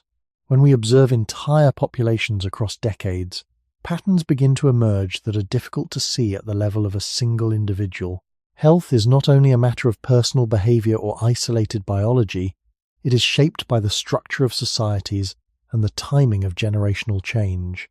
In ancestral human groups, environmental conditions shifted slowly. Climate varied, food availability changed seasonally, but the underlying structure of daily life remained relatively stable across many generations. A child's adulthood often resembled the adulthood of parents and grandparents in its basic demands. Movement, shared labor, direct engagement with land and weather. The body developed within a predictable ecological rhythm. In contrast, modern societies experience rapid transformation. Within a single lifetime, transportation, communication, food production, and occupational structure can change dramatically. A grandparent born into a rural agricultural setting may witness the rise of urban living, digital technology, and processed food systems within decades. This compression of change means that biological systems calibrated in one context are suddenly exposed to another. The mismatch discussed throughout this exploration is not static. It intensifies when change accelerates. Generational studies in public health show that rates of certain chronic conditions can shift significantly within a few decades as societies industrialize or urbanize. When populations move from physically demanding, food-scarce environments to sedentary, calorie-rich settings, patterns of metabolic disease often rise. These transitions are not explained solely by genetics, because genetic change unfolds slowly. They reflect interaction between inherited biology and altered environments. The body remains largely the same, the surroundings transform. Another generational factor involves epigenetics, the way environmental signals can influence gene expression without altering the DNA sequence itself. Nutritional status, stress exposure, and early life conditions can leave molecular marks that shape how genes are expressed. Some of these marks may persist into subsequent generations. Research in this area continues to evolve, and the mechanisms are complex, but it suggests that the effects of environmental change can ripple beyond one lifetime. When ease alters diet, stress patterns, or microbial exposure, the consequences may influence not only individuals but their descendants. Social inequality also shapes generational health. Access to nutritious food, safe housing, education, and healthcare varies widely within and between societies. Ease is unevenly distributed. Some groups experience both technological convenience and sustained stress due to economic instability or discrimination. These layered exposures can compound biological strain across generations. The concept of health becomes intertwined with social structure. Across evolutionary time, human biology developed within small, relatively egalitarian groups where survival was interdependent. In modern large-scale societies, disparities can widen. When examining population trends, a recurring pattern appears. As life becomes easier in terms of reduced infectious mortality and technological convenience, chronic diseases increase in prominence. This does not imply that ease causes disease in a simple sense. It reveals that the configuration of risk shifts with social organization. The body continues to operate according to ancient principles while navigating rapid generational transformation. The deeper question remains open. When societies evolve faster than the biology they contain, how will successive generations negotiate the widening distance between inherited design and modern environment? When we gather the threads of movement, metabolism, immunity, stress, aging, and generational change, a quiet pattern becomes visible. Across hundreds of thousands of years, the human body evolved within fluctuating environments defined by variability. Food availability changed, temperature shifted, physical effort was unavoidable. Social bonds were close and immediate. Microbial exposure was diverse. Threats were acute and visible. The body's systems, metabolic, immune, nervous, and structural, were shaped in response to these signals. Regulation depended on rhythm, strain followed by recovery, scarcity followed by intake, danger followed by calm. In the modern world, many of these rhythms flatten. Temperature remains constant indoors. Food is accessible throughout the day. Physical effort becomes optional. Artificial light blurs day and night. Psychological stress persists without clear resolution. Longevity extends far beyond earlier norms. Social structures fragment or expand beyond intimate scale. None of these changes are inherently harmful. Many represent extraordinary achievements in human history, yet each modifies the signals that once guided biological calibration. The concept that quietly emerges is not that comfort is wrong, but that biological systems respond to patterns. When patterns shift abruptly or become uniform, regulation adjusts. In evolutionary biology, this idea is often described as a mismatch between ancestral environment and contemporary conditions. The mismatch is not a moral judgment, it is a temporal observation. The genes that influence insulin sensitivity, inflammatory response, stress reactivity, and appetite were selected in landscapes very different from climate-controlled cities. When the external environment changes faster than genetic adaptation, tension can arise between expectation and reality. This tension does not create disease instantly, It alters baseline states, slight elevations in inflammatory signaling, subtle shifts in hormone timing, gradual changes in muscle mass and bone density, minor alterations in microbial diversity. Over years and decades, these small adjustments can intersect, amplifying one another. Chronic conditions emerge not as singular failures, but as outcomes of sustained divergence between design and context. From an archaeological viewpoint, human remains tell a story of adaptation to hardship. From epidemiological data, modern statistics reveal patterns of chronic disease rising alongside industrialization and urbanization. From cellular biology, we see repair systems designed for dynamic input rather than constancy. Each perspective converges on the same theme. The body was shaped under conditions of variability and intermittent challenge. Ease reduces certain dangers, but may also reduce the variability that once maintained resilience. Importantly, this recognition does not call for romanticizing hardship or rejecting progress. It invites careful reflection on how modern environments can better align with biological inheritance. Small reintroductions of rhythm movement, exposure to natural light, social connection, varied diet may serve not as a return to the past, but as a bridge between ancient design and contemporary life. The central question remains unresolved, as it must. If humans have engineered a world of unprecedented safety and stability, how can the body, forged in uncertainty and fluctuation, find equilibrium within this new and easier landscape? When we consider the idea of mismatch more closely, it becomes less a theory of blame and more a framework of timing.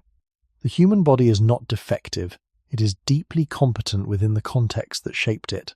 The metabolic system conserves energy because scarcity once threatened survival. The immune system reacts strongly because infection once carried immediate danger. The stress response mobilizes quickly because hesitation could cost a life. Each of these systems reflects intelligence forged in uncertain landscapes. The difficulty arises when the context shifts faster than the system can recalibrate. In a world where calories are continuously available, conservation mechanisms may promote accumulation. In environments where microbial exposure narrows, immune regulation may interpret signals differently. In societies where psychological vigilance persists without physical resolution, stress pathways may operate without clear recovery cues. The body continues to follow its ancient instructions, even when the environment no longer matches the assumptions embedded in those instructions. This perspective reframes modern chronic illness not as a moral failing or a simple consequence of individual weakness, but as an emergent property of rapid environmental change. Over centuries, and especially over recent decades, technology has transformed how humans move, eat, sleep, connect, and age. These transformations unfolded within a fraction of evolutionary time. Genetic adaptation, by contrast, proceeds gradually. Most of the genes influencing metabolism, immunity, and stress regulation are largely the same as they were thousands of years ago. The body still expects fluctuation, effort, and exposure. It still prepares for scarcity, even when abundance persists. From a historical viewpoint, this is not the first time humans have altered their environment. The adoption of agriculture, the rise of cities, and the spread of industry each introduce new pressures. Yet the scale and speed of contemporary change are unprecedented. Digital connectivity, global food systems, artificial light, and climate control compress variation into stability. The biological question becomes subtle. What happens when the signals guiding regulation become uniform rather than dynamic? Biological systems thrive on feedback. Muscles strengthen in response to load. Bones remodel in response to impact. Metabolic pathways adjust to shifts in intake. The immune system calibrates through exposure and resolution. When feedback diminishes or becomes constant, systems may lose some of their adaptive sharpness. This does not guarantee illness, but it may increase vulnerability over time. It suggests that the health challenges of modern societies may reflect not only excess, but the reduction of meaningful variability. The recognition of mismatch invites humility. It reminds us that technological progress and biological inheritance operate on different clocks. It encourages attention to patterns rather than isolated factors. Movement, light, social contact, microbial diversity, and energy fluctuation are not relics of a primitive past. They are components of the environment that shaped our physiology. The question that emerges at this stage is not whether comfort is inherently harmful, but how comfort can coexist with the rhythms the body still expects. If ancient regulatory systems continue to operate within us, what forms of modern living might help restore dialogue between inherited design and contemporary ease? If we return to the central question, why humans get sick when life gets easier, the answer does not rest in a single organ, a single nutrient, or a single behavior. It rests in time. For hundreds of thousands of years, the human body learned to interpret a world defined by fluctuation. Energy rose and fell. Light followed the sun. Movement was inseparable from survival. Microbial exposure was constant but varied. Stress arrived suddenly and resolved through action. Aging unfolded within physically engaged communities. These patterns did not guarantee health in the modern sense, but they created coherence between environment and physiology. In the span of a few centuries, and especially within the last few decades, that coherence shifted. Food became constant, movement optional, light extended into the night. Psychological vigilance replaced many physical threats. Longevity expanded far beyond earlier norms. Microbial landscapes narrowed. Social structures reorganized. Each change improved safety or comfort in measurable ways. Yet each also modified the signals that once guided biological calibration. The body did not redesign itself during this transition. It continues to operate with metabolic pathways tuned for scarcity, immune networks shaped by diverse exposure, and stress systems built for acute resolution. When these systems encounter sustained abundance, reduced variability, and prolonged psychological stimulation, regulation may drift. Illness in this context is rarely an immediate collapse. It is often the cumulative outcome of small adjustments unfolding across years. Low-grade inflammation persists. Insulin sensitivity shifts. Sleep patterns fragment. Muscle mass declines. None of these changes are dramatic at first. They become visible when extended across decades. Recognizing this pattern invites a different response than fear or nostalgia. It suggests that health in an easy world may depend on reintroducing certain rhythms rather than rejecting progress. Regular movement restores dialogue between muscle and metabolism. Exposure to natural light reinforces circadian timing. Social connection buffers stress responses. Varied, minimally processed foods support metabolic flexibility. Contact with diverse environments influences immune balance. These are not returns to a distant past, but deliberate alignments between ancient biology and modern context. The human story is one of adaptation. We reshaped landscapes, built cities, developed medicine, and extended life. The next stage of adaptation may involve learning how to live within our own inventions without losing the rhythms that shaped us.